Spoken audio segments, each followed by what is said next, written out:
Je suis né de nouveau. Je suis revenu au jour où le père de Su Qingjing m'a jeté un chèque de 10 millions au visage. Dans ma vie précédente, j'ai déchiré le chèque en 1000 morceaux. Mais en retour, je n'ai obtenu qu'un ricanement méprisant de sa part. Et un regard de plus en plus glacial de Su Qingjing. Les 10 années suivantes. J'ai vécu humblement comme de la poussière, poursuivant désespérément son ombre. Finalement, lors d'une réception d'affaires, pour la protéger, j'ai été poignardé à mort par un rival. Dans une ruelle sombre. La dernière chose que j'ai vue avant de mourir était toujours son visage impassible. Comme si je n'étais qu'un étranger insignifiant. Cette fois, je ne veux plus être ce chien qui lèche jusqu'à n'avoir plus rien. Alors, j'ai calmement tendu la main et j'ai pris le chèque. J'ai levé les yeux vers Su Jianguo. Et un sourire incroyablement radieux, même avec une pointe de gratitude, s'est épanoui sur mon visage. Merci, oncle. La voix n'était pas forte. Mais elle a retenti comme un coup de tonnerre. Dans cette luxueuse salle privée. Tout le discours que Su Jianguo avait préparé est resté bloqué dans sa gorge. La sévérité sur son visage s'est instantanément transformée en stupéfaction. Il avait probablement imaginé 100 façons dont je pourrais refuser. Mais il ne s'attendait certainement pas à ce que je le remercie en souriant. Le sourire moqueur sur le visage de Zhao Hui s'est immédiatement figé. Comme un canard à qui on a soudainement serré le cou. Quant à Su Qingjing, toujours inaccessible et hautaine, dont les émotions ne transparaissent jamais. Pour la première fois, une fissure est apparue sur son visage gelé depuis des lustres. Ses pupilles se sont légèrement contractées. Ses lèvres rouges se sont entr'ouvertes. Mais elle n'a pas pu émettre le moindre son. J'ai plié le chèque avec précaution. Et l'ai mis dans la poche de mon jean délavé. Puis, je me suis levé et me suis incliné devant Su Jianguo. Oncle, soyez tranquille. À partir d'aujourd'hui, je ne me permettrai jamais d'interrompre mademoiselle Su Qingjing. Je me suis tourné vers Su Qingjing. Je vous ai dérangé ces 3 dernières années. Je suis vraiment désolé. Je vous souhaite un avenir brillant. Et une route sans embûches. Le corps de Su Qingjing frémit imperceptiblement. Elle a enfin posé son regard sur moi. Ses beaux yeux n'étaient plus froids. Mais une affection sincère et intense. Avant qu'elle puisse parler. Je me suis retourné, prêt à quitter Shenan. Je pensais que tu avais plus de dignité. Après tout ce bruit. Tu n'es qu'un lâche qui ne pense qu'à l'argent. 10 ans de sentiments vendus pour 10 millions. Tu es vraiment pathétique. Je me suis arrêté net. Dans ma vie passée, ces mots m'avaient fait perdre complètement le contrôle. Je m'étais jeté sur lui et nous nous étions battus. Avant d'être tabassé à moitié à mort par les gardes du corps. Un fiasco total. Mais maintenant, je me suis simplement retourné pour le regarder calmement. Sans colère dans les yeux. Seulement une légère pitié. Vous plaisantez, jeune maître Zhao. Premièrement, ce n'est pas 10 ans. Mais 3 ans. Deuxièmement, ce ne sont pas des sentiments. Mais mon obsession unilatérale. Troisièmement, ce n'est pas une vente. Mais une juste compensation du président Su pour mes 3 dernières années de dur labeur. Après tout, être un bon lèche-bot dévoué. Demande aussi du temps et des efforts. Ces 10 millions ne sont ni trop, ni trop peu. C'est juste ce qu'il faut. J'ai ouvert la porte de la loge. L'épaisse porte en bois. Je suis sorti sans me retourner. Derrière moi, un silence de mort. En sortant de l'hôtel, le reste du soleil me piquait les yeux. J'ai sorti le chèque. Cette série de chiffres était si réelle qu'elle me donnait envie de pleurer. Au diable l'amour. Au diable la dignité. J'ai vécu une vie sombre. Cette fois, je n'aime personne. Je n'aime que l'argent. Je ne suis pas allé immédiatement à la banque pour encaisser ce chèque. Un vieux renard comme Su Jianguo a probablement trafiqué le chèque. Par exemple, en fixant une période de réflexion. Ou c'est tout simplement un chèque sans provision. Il attend de se moquer de moi. Quelle bonne stratégie. Su Jianguo. J'ai appelé une voiture pour retourner dans ma chambre de location dans le village urbain. Moins de 10 mètres carrés, sombre et humide. L'air est rempli d'une odeur de nouilles instantanées et de moisissures mélangées. Voilà le nid d'amour où j'ai vécu à contre-cœur pendant 3 ans, juste pour être près de l'université de Su Qingjing dans ma vie antérieure. Le nid d'amour où j'ai vécu pendant 3 ans en serrant les dents. J'ouvre ce vieux portable que j'utilise depuis 5 ans. L'écran. Mais une demi-éternité à s'allumer en saccadant. Je ne me précipite pas pour l'utiliser. Je me contente de me pencher en arrière sur ma chaise. Je commence à imaginer l'économie. En repensant à cette nouvelle vie. Quel est mon plus grand atout? C'est l'information. Je connais les tendances économiques des 10 prochaines années. Quelle action va exploser? Quel secteur va décoller? Je sais tout. J'ouvre un logiciel boursier. Je tape habilement une ligne de code. Technologie t'en fait. Je me souviens très bien que, demain, cette petite entreprise insignifiante verra le prix de son action passer de 5 à 2 cents yuan. Grâce à la publication d'un brevet pour une technologie de puce. Je prends mon téléphone et compose le numéro de Su Qingjing. J'ai emballé toutes les affaires que tu as laissées chez moi et je les ai mises devant la porte. Vous pouvez demander à quelqu'un de venir le chercher à tout moment. De plus, après avoir changé de numéro de téléphone, inutile de me contacter à nouveau, sans attendre sa réponse. J'ai directement raccroché. J'ai retiré la carte SIM, les cassé en deux, et les jeté à la poubelle. Le monde était enfin en paix. Le lendemain matin, je suis allé directement à la banque. Contre toute attente. L'encaissement du chèque s'est déroulé sans problème. Ce n'est que lorsque j'ai reçu un SMS indiquant une longue série de zéros sur mon compte, que j'ai vraiment eu la certitude que ma vie allait vraiment redémarrer. Sans la moindre hésitation. J'ai transféré les 9,9 millions sur mon compte de courtage. J'ai tout investi dans Tenfait Technologies. En sortant de la bourse, je me suis senti soudainement soulagé. Il ne me restait plus qu'à attendre. Je ne suis pas retourné dans cet appartement moisi.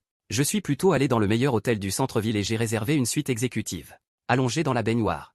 Je buvais du champagne glacé. En regardant le paysage urbain animé par la fenêtre. J'étais comme dans un rêve. Dans ma vie précédente, je ne pouvais que me tenir devant ce genre d'hôtel. Regarder les lumières au dernier étage.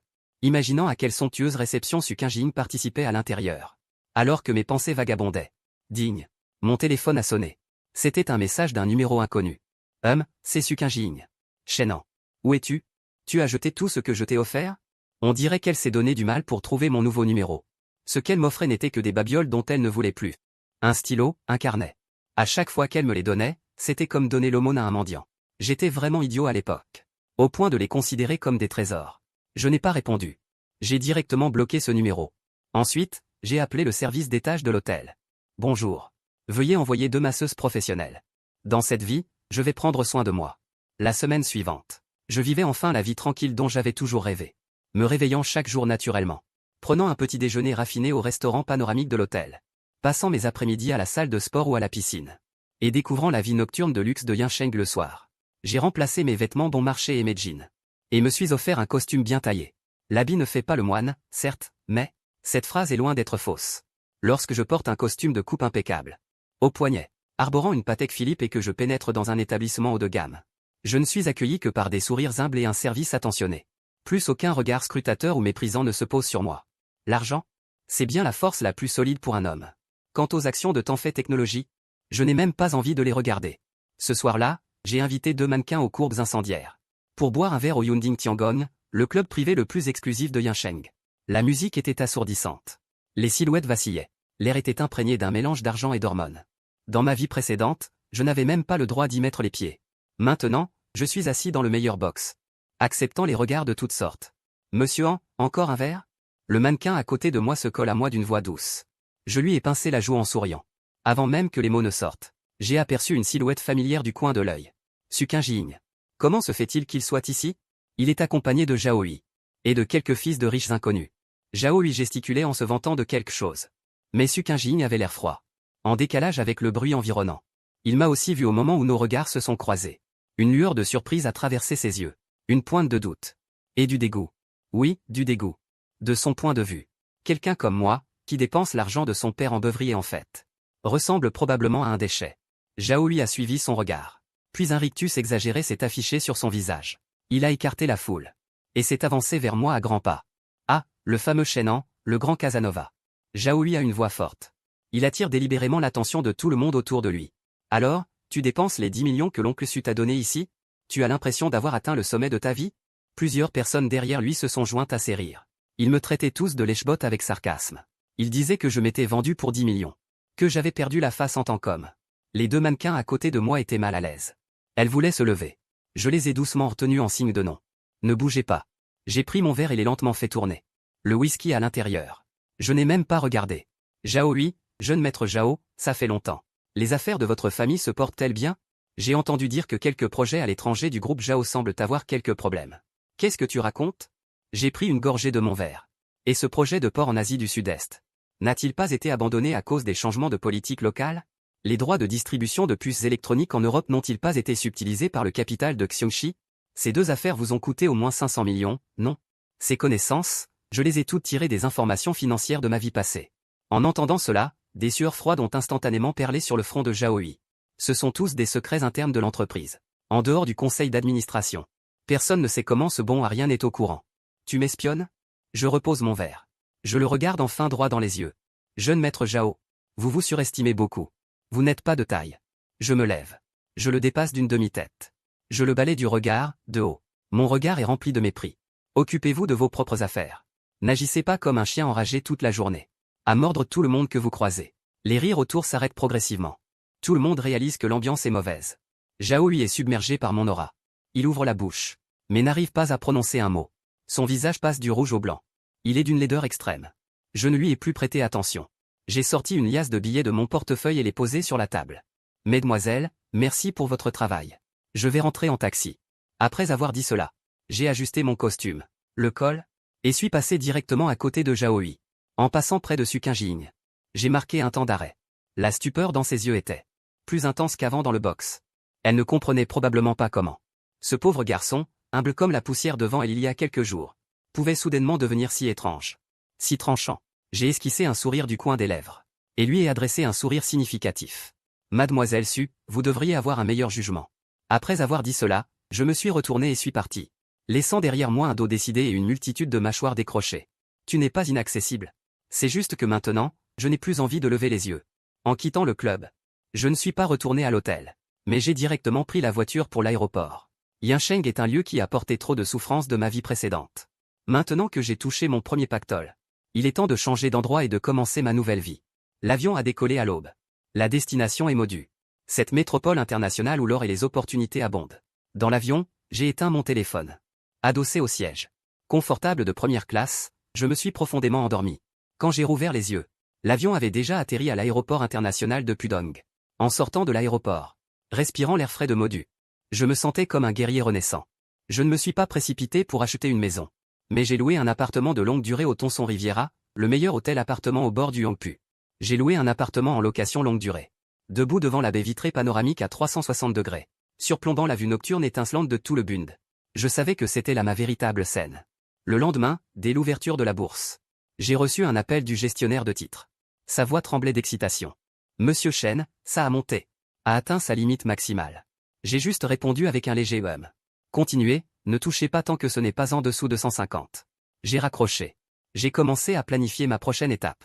L'argent gagné en bourse n'est que de l'argent facile. Les fondations sont instables. Je veux construire mon propre empire commercial. Grâce à mes souvenirs de renaissance. Je sais que dans les prochaines années, la télémédecine, les nouvelles énergies, l'automobile et l'intelligence artificielle seront les 3 principaux secteurs porteurs. J'ai passé une semaine à rédiger un plan d'affaires détaillé. Je vais créer une société d'investissement, spécialisée dans le ciblage de ces jeunes entreprises prometteuses. Un mois plus tard, le cours de l'action de Tanfei Technologies, comme je l'avais prévu, a grimpé en flèche jusqu'à 150 yuan.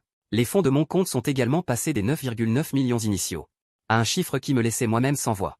300 millions. Je n'ai pas hésité à choisir de tout liquider. Mieux vaut tenir que courir. Avec ce capital de démarrage, mon entreprise de capital investissement, le Dynasty Capital, a officiellement établi ses bureaux à Shanghai. Ils sont situés au sommet du centre financier mondial de l'Ujiazui. Avec une vue sur la tour Perle de l'Orient de l'autre côté du fleuve, j'ai commencé à recruter. En offrant des salaires bien supérieurs aux normes de l'industrie. J'ai débauché les meilleurs analystes et traders des grandes banques d'investissement. Au début, ces élites étaient assez critiques envers ce jeune homme d'une vingtaine d'années que j'étais. Ils étaient assez critiques. Mais après que j'ai prédit avec précision 3 cracks boursiers aux États-Unis, et que je les ai menés à la vente à découvert, après avoir amassé 50 millions de dollars américains en une seule journée, tout le monde s'est tu. Leur regard envers moi est passé du doute à la crainte, pour finalement devenir une adoration fanatique. À leurs yeux, je n'étais pas un patron. J'étais un dieu. Ma vie est devenue de plus en plus chargée. Avec des réunions interminables chaque jour, des rapports à n'en plus finir, des rencontres incessantes. J'ai peu à peu oublié Yincheng. J'ai oublié Su Qingjing. J'ai oublié ce passé misérable. Jusqu'au jour où ma secrétaire m'a tendu une invitation. Il y aura une conférence d'affaires internationale la semaine prochaine au centre d'exposition de Shanghai. Voici l'invitation envoyée par l'organisateur. Je l'ai prise et l'ai parcourue négligemment. Quand mon regard s'est posé sur la liste des co-organisateurs, mon doigt s'est légèrement arrêté. Le groupe Su est vraiment tenace. Déclinez-la pour moi. La secrétaire semblait embarrassée. Cette conférence est de très haut niveau. Près de la moitié des 500 plus grandes entreprises mondiales y seront. De plus, Monsieur Li, de l'organisation, a spécifiquement demandé votre présence. Monsieur Li, le fils de l'homme le plus riche de Hong Kong, est également l'organisateur de cette conférence. J'ai froncé les sourcils. Dans ma vie antérieure, je n'avais vu cet homme que dans les journaux. Maintenant, il demande spécifiquement à me voir. Il semble que la renommée de ma dynastie capitale à Shanghai s'est répandue. Alors, allons-y. Je suis curieux de voir quelle sera l'expression de la famille Su quand nous nous reverrons. De plus, j'ai préparé un grand cadeau pour eux. Une semaine plus tard, comme prévu, j'ai pris l'avion pour le lieu de la conférence. Après l'atterrissage, je me suis rendu directement à destination. 402 mai à mon grand étonnement, 403 à peine entré dans le lieu de réception, 404 Zhao Hui s'est précipité vers moi, furieux. 405 Qu'est-ce que tu as fait, au juste? 406 Sous les lustres étincelants, 407 Sentant les regards scrutateurs autour de moi, 408 Zhao Hui ressemblait à un joueur ruiné par les pertes. 409 Il a agrippé fermement le col de mon costume. 410 Sa respiration était forte, 411 Sa main tremblait violemment. 412 À l'instant même, 413 il avait probablement déjà reçu 414 la nouvelle de l'arrêt complet du projet portuaire du groupe Jao. 415 alors dis-moi, qu'est-ce que tu as fait au juste? 416 j'ai baissé les yeux sur cette main tremblante. 417 il y a 2 semaines, il était encore un jeune maître riche et inaccessible. 418 et maintenant, à mes yeux, il n'est qu'un pitre. 419 je ne ressentais aucune colère, 420 seulement une sérénité qui voyait à travers tout. 421 jeune maître Jao, 422 ce costume est cher. 423 vous n'avez probablement plus les moyens de le rembourser maintenant. 424 j'ai attrapé son poignet, 400 mais voilà que. À peine entré dans la salle, Jao lui s'est précipité vers moi, furieux. Qu'est-ce que tu as fait, au juste? Sous les lustres étincelants, sentant les regards scrutateurs autour de moi. Jao lui, tel un joueur ayant tout perdu, s'accrochait désespérément au col de mon costume. Sa respiration était lourde. Ses mains tremblaient violemment. Il y a un instant, il aurait dû recevoir la nouvelle de l'arrêt total du projet portuaire du groupe Jao. Chenan, qu'est-ce que tu as fait exactement? J'ai baissé les yeux sur cette main tremblante. Il y a à peine 15 jours, il était encore un jeune maître riche et inaccessible. Et maintenant, à mes yeux, il n'est qu'un pitre. Je n'étais pas en colère. Il n'y a qu'une seule sorte de calme qui voit tout à travers. Jeune maître Jao, ce costume est très cher. Vous ne pouvez probablement plus vous le permettre maintenant. J'ai attrapé son poignet. Et je l'ai tordu légèrement. Il a poussé un cri de douleur atroce. Il a lâché prise, penaud. J'ai pris le temps de remettre en place le col froissé. Cette sensation de maîtriser la situation est bien meilleure que l'humble quête de pouvoir de ma vie passée. Capital dynastie. D'où tires-tu ce capital? Comment pourrais-tu connaître les atouts cachés de ma famille? Je dois remercier l'oncle Su pour ces 10 millions. Ils m'ont permis de saisir l'opportunité qu'offrait en fait technologie. Jao lui était complètement figé sur place. Son visage était livide. Il n'aurait jamais imaginé que l'argent que son père a utilisé pour m'humilier deviendrait la première pelletée de terre pour enterrer la famille Jao. À ce moment, Su Qingjin est sorti de la foule vêtu d'une robe blanche. Son regard était rempli de stupeur. Chenan, dois-tu vraiment être aussi impitoyable? Je me suis retourné pour regarder ce visage que j'ai aimé profondément pendant 10 ans. Mais maintenant, mon cœur ne ressent même pas une once d'émotion. Mademoiselle Su. Les affaires sont comme un champ de bataille. Quand Jao lui m'opprimait, vous ne trouviez pas qu'il était impitoyable non plus. Su Qingjin a ouvert la bouche. Mais je n'arrivais pas à prononcer un mot. Je ne les ai plus écoutés. Sous les regards de tous, je me suis dirigé vers la salle de réception. Vers le carré VIP, plus au fond. Arrête d'aboyer comme un chien enragé. Tu n'es plus digne d'être mon adversaire maintenant. Je me suis dirigé vers le Xiangjiang. Le fils de l'homme le plus riche, Monsieur Li, a trinqué légèrement avec lui. Jao lui s'est effondré sur le sol. Les murmures autour de lui l'ont submergé comme une marée. Le seul bruit audible était celui des glaçons qui s'entrechoquaient dans les verres. Monsieur Li était assis en face de moi. Son regard était rempli d'admiration. Notre conversation s'est très bien déroulée. Wang Shao Capital et le groupe Li vont s'associer pour développer un projet d'énergie nouvelle. Je sais qu'une fois ce pas franchi, je serai complètement stable. Frère Shen, vous êtes un jeune homme redoutable. Le terrain de la famille Jao. Tu l'as avalé avec une précision incroyable. C'était juste suivre la tendance. Vous êtes trop aimable, frère Li. Après avoir accompagné Monsieur Li, je m'apprêtais à quitter le salon. Quand la porte s'est ouverte, Su Qingjin se tenait sur le seuil. Son regard glacial qu'elle affichait tout à l'heure dans la salle de réception avait disparu. Elle laissait transparaître une fatigue et un regret que je ne lui avais jamais vus. Chenan, on peut parler? Pas d'affaire. Juste parler. Je me suis rassis sur le canapé. Je me suis versé un verre d'eau, sans me soucier d'elle. Si j'avais entendu ce ton de sa part dans ma vie antérieure, j'aurais probablement eu le cœur brisé. Mais maintenant, j'ai juste l'impression de perdre mon temps. Mademoiselle Su. J'ai une conférence transnationale cet après-midi. Vous avez seulement 3 minutes. Avant, tu ne m'aurais jamais appelé comme ça. C'est 10 millions. Mon père voulait juste te tester. Il n'a jamais pensé à te chasser. En entendant ces mots, j'ai failli éclater de rire. Un test? Me jeter 10 millions au visage? Me regarder me faire jeter dehors par les gardes de sécurité? C'est ça, un test? Si c'est pour dire ces absurdités, alors vous pouvez partir. Mademoiselle Su. Je devrais remercier ces 10 millions. Elle m'a fait comprendre que la dignité vaut bien plus que l'amour. Su Qingjin est resté figé sur place. Les larmes lui montaient aux yeux. Je me suis levé. J'ai pris mon manteau. Et je suis passé droit devant elle. Au moment de la croiser, je ne me suis pas retourné. Je ne lui ai même pas accordé un regard. Mademoiselle Su, il est inutile d'évoquer l'amour à l'avenir. Il n'y aura plus que des affaires entre nous. Je suis sorti du salon. Le soleil m'inondait. C'était si agréable. J'ai réalisé qu'en abandonnant cette obsession, même l'air était devenu plus pur. Le 3e jour après mon retour à la capitale magique, j'ai reçu un appel de Su Jiango. Sa voix n'était plus aussi autoritaire qu'il y a 15 jours. Elle trahissait plutôt une anxiété mal dissimulée. J'étais assis dans le bureau du dernier étage de Dynastie Capital, surplombant la vue sur le Bund. J'ai activé le haut-parleur sans y penser. Chenan. Qu'est-ce que tu veux au juste? Tu as volé le projet de la famille Jao. Et maintenant, tu rachètes les actions éparses dessus de manière malveillante. Oncle Su. Vous m'avez appris que, dans le monde des affaires, il n'y a que l'intérêt. Je pense que les actions dessus ont une forte valeur d'investissement. Quel est le problème? Au bout du fil, on a entendu un bruit de verre brisé. Il est évident que ce président Su était furieux. Dans ma vie antérieure, il me considérait comme de la paille. Il pensait que je ne m'en sortirais jamais. Mais maintenant, son destin est entre mes mains. C'est une vengeance. Pour Qingyin, tu vas détruire la famille Su? Vous surestimez trop mademoiselle Su. Une vengeance? Je ne fais qu'une affaire rentable. J'ai raccroché. Et j'ai directement mis le numéro sur liste noire. Je regardais le cours de l'action qui ne cessait de fluctuer sur l'écran de l'ordinateur. Et j'étais exceptionnellement calme. Le groupe Su, ces dernières années, n'est qu'apparence. Un désastre à l'intérieur. L'audit interne est depuis longtemps criblé de trop. Il suffit d'une petite poussée. Et cet empire s'effondrera. Monsieur Chen, mademoiselle Su Qingyin est en bas et dit qu'elle doit absolument vous voir. Je caresse ma Patek Philippe à mon poignet. Un sourire se dessine sur mes lèvres. Il y a 15 jours, je n'avais même pas le droit de franchir la porte de la famille Su. 15 jours plus tard, la fille aînée de la famille Su doit attendre patiemment devant la porte de mon bureau. Qu'elle attende. Que j'ai fini de lire ce rapport. J'ai pris une gorgée de café, l'amertume s'est répandue sur ma langue. Mais cela m'a donné un sentiment de lucidité sans précédent. Je veux que Su Jianguo comprenne ce que les 10 millions qu'il a déboursés ont vraiment acheté comme conséquence. 2 heures plus tard, Su Qingyin est finalement entrée dans mon bureau. Elle avait l'air beaucoup plus fatiguée. Le maquillage autrefois impeccable ne pouvait pas cacher les cernes sous ses yeux. Elle tenait fermement un document dans sa main. C'était le dernier signal de détresse du groupe Su. Chenan. Je t'en prie, arrête-toi. Mon père est souffrant.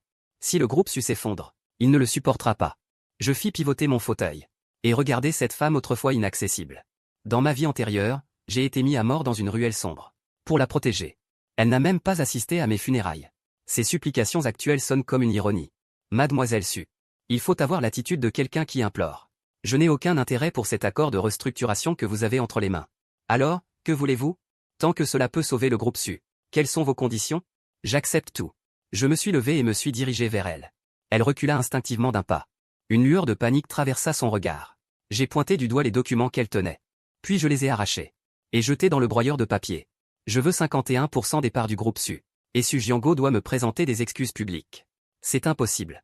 Mon père n'acceptera jamais de telles conditions. Je me suis rassis à mon bureau. J'ai allumé un cigare. Dans la fumée qui s'épaissit, mon regard est devenu froid et perçant. Alors il n'y a rien à discuter. Mademoiselle Su. Avant la clôture demain, je finaliserai l'acquisition. À ce moment-là, la famille Su perdra non seulement l'entreprise, mais sera également accablée de dettes colossales. Su Qingyin s'est effondrée sur sa chaise, abattue. Elle me regardait. Comme si elle regardait un démon. Mais je sais que je ne fais que reprendre la justice qui m'est due. Sortez, ne me faites pas perdre de temps pour gagner de l'argent. Su Qingyin a quitté le bureau en titubant. Je regardais son dos. Le dernier brin de pitié dans mon cœur a complètement disparu. Ce jeu ne fait que commencer. La famille Su n'est que la première pierre angulaire de mon empire commercial. Assis dans ma voiture, je regardais les créanciers se rassembler au pied de l'immeuble du groupe Su. Su Jianguo. À cet instant, il doit se cacher dans son bureau. À appeler frénétiquement ceux qu'il appelle ses vieux frères. Dans ma vie antérieure, ces gens me promettaient monts et merveilles en trinquant. Il y a des années, quand vous aviez des problèmes de trésorerie. C'est moi qui vous ai sorti d'affaires. Maintenant, j'ai besoin de la part que vous détenez. Et vous me parlez de prix du marché? J'écoute les hurlements qui sortent de l'appareil d'écoute. Un rictus de mépris se dessine sur mes lèvres. Su Jianguo ne comprend toujours pas. Que dans ce milieu, il n'y a pas d'amis pour toujours, seulement des intérêts permanents. Et j'ai offert à Li 3 fois le prix. Puisque le PDG Su refuse de s'excuser. Laissons donc ce feu brûler encore plus fort. Je raccroche. J'indique à ma secrétaire de lancer la deuxième phase du plan. Moins de 10 minutes plus tard. Les informations selon lesquelles le groupe Su est soupçonné de fraude comptable font la une des principales rubriques financières. C'est l'un des grands cadeaux que je préparais depuis longtemps. Chaque donnée frappe précisément les points vitaux du groupe Su. C'est impossible. Seuls les hauts responsables internes connaissent ces comptes. Chenan, comment as-tu fait pour les obtenir? Je regardais la fenêtre fermée au dernier étage de l'immeuble. J'avais l'impression de pouvoir voir l'expression désespérée de Su Jianguo. Dans ma vie antérieure, j'ai travaillé jour et nuit pour l'aider à combler ses lacunes. J'ai même emprunté de l'argent à des taux usuraires. Même prêté de l'argent à des taux usuraires. Dans cette vie, ces données sont devenues son billet d'entrée pour l'enfer. Oncle Su, ce n'est que le début. Le cours de l'action a chuté en flèche. La capitalisation boursière du groupe Su a diminué de plusieurs milliards en une heure. Évaporé de plusieurs milliards. Je sais que la dernière ligne de défense psychologique de Su Jianguo s'est effondrée. Dans ce monde où les plus forts mangent les plus faibles. Il n'a plus aucune marge de négociation. Au crépuscule. Une forte pluie a commencé à tomber sur la ville de Modu. J'ai quitté l'immeuble avec un parapluie. J'ai tout de suite vu Su Qingyin debout sous la pluie. Il n'avait pas de parapluie. Il était trempé jusqu'aux os. L'échine autrefois fière. semblait maintenant un peu courbé. Quand il m'a vu apparaître, il s'est précipité immédiatement. Mais il a été arrêté à quelques pas par les gardes du corps. Shannon, je t'en prie, vois mon père. Il a eu une crise cardiaque. Il est à l'hôpital. Il veut te présenter ses excuses en personne. Je me suis arrêté. À travers le rideau de pluie. Je la regarde. La pluie coule sur ses joues. On ne distingue pas les larmes de l'eau. Dans ma vie passée, j'ai couru sous une nuit pluvieuse comme celle-ci, pour lui acheter le dessert qu'il avait mentionné en passant. J'ai parcouru la moitié de la ville, pour finalement n'obtenir que cette phrase de sa part. C'est trop sucré. Jette-le. Des excuses? Si c'était utile. À quoi servirait la police? Mademoiselle Su, rentrez chez vous. N'essayez pas de jouer la comédie ici. Vous n'étiez pas comme ça avant. Avant, vous étiez même peiné pendant une demi-journée si j'avais un rhume. Pourquoi êtes-vous devenu si insensible maintenant? Parce que ce chêne en qui se souciait de toi est déjà mort une fois dans cette ruelle sombre. Maintenant, je ne vois que profit et perte. Je l'ai contourné et me suis dirigé vers la Rolls-Royce garée au bord de la route. Sukinjin hurlait de désespoir derrière moi. Mais mon cœur ne ressentait aucune émotion. À mes yeux, cette affection tardive est moins précieuse que de l'herbe. Tant que tu laisses la famille Su tranquille. Je suis d'accord avec tout. Même si c'est le mariage. Mademoiselle Su. Votre valeur actuelle ne vous qualifie même pas pour être réceptionniste dans ma société Wangshao Capital. La portière de la voiture s'est fermée, isolant le vent, la pluie et les pleurs de l'extérieur. J'ai regardé dans le rétroviseur cette silhouette blanche qui rapetissait de plus en plus. Et me suis versé un verre de vin rouge, sans me soucier de rien d'autre. J'ai gagné cette manche de manière décisive. L'assemblée générale des actionnaires du groupe Su s'est tenue comme prévu. J'ai poussé la lourde porte en bois massif. La salle de réunion, autrefois bruyante, est soudainement devenue silencieuse. Je me suis dirigé directement vers le siège principal, symbole du pouvoir. Il appartenait à l'origine à Su Jianguo. Mais maintenant, il est à moi. Directeur Shen. Comme vous pouvez le constater, les actions que nous détenions ont toutes été signées. Après l'accord de cession. Je vous confie les affaires de la famille Su. Ces vieux renards changent d'avis plus vite qu'on ne tourne une page. Hier encore, ils aidaient Su Jianguo à trouver des solutions. Aujourd'hui, ils sont impatients de se rallier au nouveau maître. J'ai ouvert le document devant moi. Et j'ai jeté un coup d'œil circulaire. À toutes les personnes présentes. À partir d'aujourd'hui, ce lieu ne s'appellera plus le groupe Su, mais sera renommé Dynasty Tech. Tous les membres directs de la famille Su doivent quitter l'entreprise dans l'heure. À peine ces mots prononcés, une agitation s'est fait entendre dans un coin de la salle de conférence. Su Yue s'est précipité à l'intérieur. Son visage était rouge de colère, manifestement incapable d'accepter cette réalité. Shennan. De quel droit me chasses-tu? Cette entreprise appartient à ma famille. Tu n'es qu'un bâtard qui a profité d'une aubaine. Tu n'as pas entendu ce que je viens de dire? Les gardes du corps de Qin Sheng se sont rapidement avancés et ont traîné Su Yue dehors comme un vulgaire poulet. Ces injures résonnaient dans le couloir. Pourtant, aucun actionnaire n'a osé prendre sa défense. Je me suis tourné vers Su Qinjing, assise au dernier rang. Elle baissait la tête. Ses mains se tordaient nerveusement l'une contre l'autre. Mademoiselle Su, par égard pour le passé. Je vous ai laissé une maison. Emménagez-y avec votre père. Au moins, vous n'aurez pas à errer dans la rue. Su Qinjing releva lentement la tête. Son regard était vide, comme celui d'une marionnette. Elle se leva et quitta la salle de conférence sans dire un mot. Je sais que son dernier reste de fierté a été complètement anéanti ici aujourd'hui par moi. Debout sur la terrasse, on pouvait admirer toute la vue nocturne du fleuve Yangpu. La chute de la famille Su a provoqué une petite onde de choc dans les cercles financiers de Shanghai. Mais je sais que ce n'est que la pierre angulaire de mon empire commercial. Les vrais défis ne font que commencer. Frère Shen, tu as géré l'affaire de la famille Su avec une efficacité remarquable. Cependant, cette puce que tu vises ces derniers temps, le terrain ne sera probablement pas si facile à obtenir. Frère Li, qu'avez-vous entendu? Monsieur Li désigna une table non loin de là. Là, assise, il y a une femme. Son regard est perçant, comme une épée dégainée. C'est Shen Ruoxi. Elle sera la reine de l'intelligence artificielle dans les 10 prochaines années. La famille Shen a également jeté son dévolu sur ce projet. Shen Ruoxi, cette femme, est surnommée la sorcière aux cheveux roux. Ses méthodes sont encore plus impitoyables que tu ne l'imagines. Un adversaire trop faible. Ce n'est pas amusant. Comme si elle sentait mon regard. Shen Ruoxi s'est tourné et a levé son verre vers moi. Son sourire est empreint d'examen et de provocation. Dans ma vie antérieure, la famille Shen n'est entrée sur le marché de Shanghai que 3 ans plus tard. De façon inattendue, à cause de ma renaissance. L'effet papillon a fait apparaître cet adversaire redoutable plus tôt que prévu. Shen Ruoxi, dans ma vie antérieure, quand tu étais une figure influente dans le monde des affaires, j'étais encore chauffeur pour Su Qinjing. Dans cette vie, je veux voir qui est le véritable chasseur. Je lui ai rendu un sourire poli. Puis je me suis retourné et suis parti. Je dois réajuster mon plan d'affaires. L'apparition de la famille Shen est un imprévu. Mais pour moi, c'est surtout une opportunité.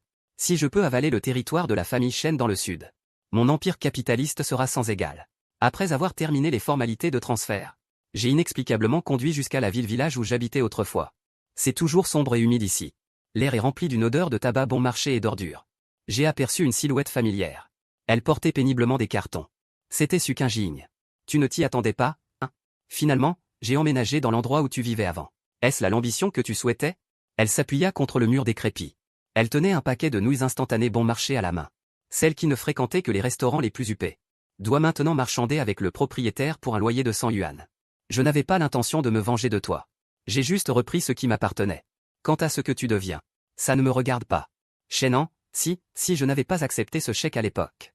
Si tu n'étais pas revenu à la vie, m'aurais-tu aimé toute ta vie? En entendant cette question, j'ai été stupéfait un instant. Puis j'ai éclaté de rire. Ce problème m'a longtemps tourmenté dans ma vie antérieure. Mais à cet instant, il me semblait si pâle et impuissant. Il n'y a pas de si, mademoiselle Su. On ne peut pas vivre constamment dans le passé. J'ai sorti une liasse de billets de ma poche. Et les posé sur le carton à côté de lui. Ce n'est pas de la pitié, mais un détachement total. C'est la dernière fois que je t'aide. Je ne veux plus jamais te revoir. Je me suis retourné et me suis dirigé à grands pas vers la voiture de luxe garée à l'entrée de la ruelle. Derrière moi, j'ai entendu les sanglots étouffés de Sukin Jing. Ils résonnaient dans l'étroite ruelle. J'ai démarré le moteur. Et me suis dirigé sans me retourner vers le centre-ville illuminé. Derrière la baie vitrée, les nuages de la métropole étaient très bas. Shen Ruoxi était assise en face de moi. Elle ne portait pas son tailleur noir emblématique, mais une kippa au violet foncé. Elle paraissait douce et élégante. Mais l'agressivité dans ses yeux n'avait pas diminué. J'ai baissé la tête et manipulé le service à thé. L'eau bouillante a été versée dans la théière. La brume s'élève. J'ai entendu dire, Shen, que pour ce projet de puce. Vous avez complètement écrasé la famille Su. Votre information est excellente, Shen. Ce n'est qu'un échange commercial normal. Il n'est pas question d'écraser qui que ce soit. J'ai versé une tasse de thé et l'ai poussée devant lui. Dans la vie antérieure, Shen Ruoxi était connu dans le monde des affaires pour sa cruauté. Sa plus grande force était d'utiliser le différentiel d'information pour pousser ses adversaires au désespoir. Dommage qu'il ait affaire aujourd'hui à quelqu'un qui a 10 ans de souvenirs du futur. Ce projet, la famille Shen le veut absolument. Fixez un prix et retirez-vous de l'appel d'offres. Shen, pensez-vous que j'ai besoin d'argent? Il a hésité un instant. Il ne s'attendait manifestement pas à ce que je refuse si catégoriquement. Il a enquêté sur mes antécédents. Dans ses dossiers. Je devrais encore être ce garçon pauvre qui, pour un chèque de 10 millions, serait prêt à vendre sa dignité. Ce qu'il ne sait pas, c'est que, maintenant, j'ai plus d'appétit qu'il ne l'imagine. Shen en croit en des affaires qui durent. Offenser la famille Shen ne sera pas bénéfique pour votre dynastie capitale. Monsieur Shen, j'ai un défaut, moi. Plus on me dit de ne pas toucher à quelque chose, plus j'ai envie d'essayer. L'atmosphère entre nous est instantanément tombée à zéro. Shen Ruoxi n'a pas touché à sa tasse de thé. Elle s'est levée. Ses talons ont claqué sur le sol. Elle s'est arrêtée en arrivant à la porte. Elle a tourné la tête pour regarder. J'espère que ta fierté suffira. Jusqu'à la réunion d'appel d'offres de la semaine prochaine. La porte s'est refermée. J'ai reposé ma tasse. J'ai regardé les nuages tourbillonner à l'extérieur. L'intervention de la famille Shen est un vrai problème. Mais sur la liste que j'ai en tête, Shen Ruoxi rencontrera une crise de liquidité la semaine prochaine. À cause de l'échec d'une acquisition à l'étranger. Voilà ma confiance. Le couloir ici est d'un calme effrayant. L'air est saturé d'une odeur de désinfectant. J'ai poussé la porte. J'ai vu Su Jiango allongée sur un lit d'hôpital. Des tubes à oxygène dans le nez. À peine 15 jours sans la voir, elle a terriblement maigri. Ses cheveux sont devenus complètement blancs. Sukin Jing est assise au bord du lit. Elle est penchée, en train d'éplucher une pomme. Que viens-tu faire ici? Regarder notre déchéance? Je n'ai pas que ça à faire. Je viens pour dire une chose au directeur Su. Su Jiango ouvrit lentement les yeux. Son regard trouble se fixa sur moi. Il ouvrit la bouche. Sa voix était rauque. Presque inaudible. Je m'approchai du lit. Regardant cet homme qui m'avait jadis giflé avec un chèque. Tu as gagné. La société Su a disparu. Que veux-tu encore? Je veux l'acte de propriété de la vieille usine de la société Su à Shanghai. En échange, je prendrai en charge tous vos frais médicaux. Et je trouverai un emploi convenable pour Sukin Jing. La pomme que Sukin Jing tenait à la main tomba par terre. Elle roula jusqu'à mes pieds. Il me regarda. Son regard était empli d'humiliation et de colère. Mais plus encore d'un sentiment d'impuissance. Elle savait que la famille Su, dans son état actuel, n'avait même pas le droit de refuser. Shenan, dois-tu absolument nous acheter le peu de dignité qui nous reste? La dignité, ça se gagne. Ça ne se donne pas. Signé, directeur Su. Su Jiango, la main tremblante, a signé les documents. J'ai ramassé les documents sans leur accorder un regard de plus. Sous cette vieille usine se cache une ligne de métro qui sera désignée zone commerciale centrale par le gouvernement dans le futur. Dans ma vie antérieure, la famille Su, par manque de clairvoyance, l'a vendue à la famille Zhao. Dans cette vie, ce morceau de choix m'appartient. Demain, présente-toi au service des ressources humaines de Dynastie Capitale. Pour être mon assistante personnelle. C'est ta dernière chance. Je suis sorti de la chambre d'hôpital. Sukin Jing ne m'a pas poursuivi. Je sais qu'elle viendra. Parce qu'elle n'a plus d'autre choix. Su Jin porte.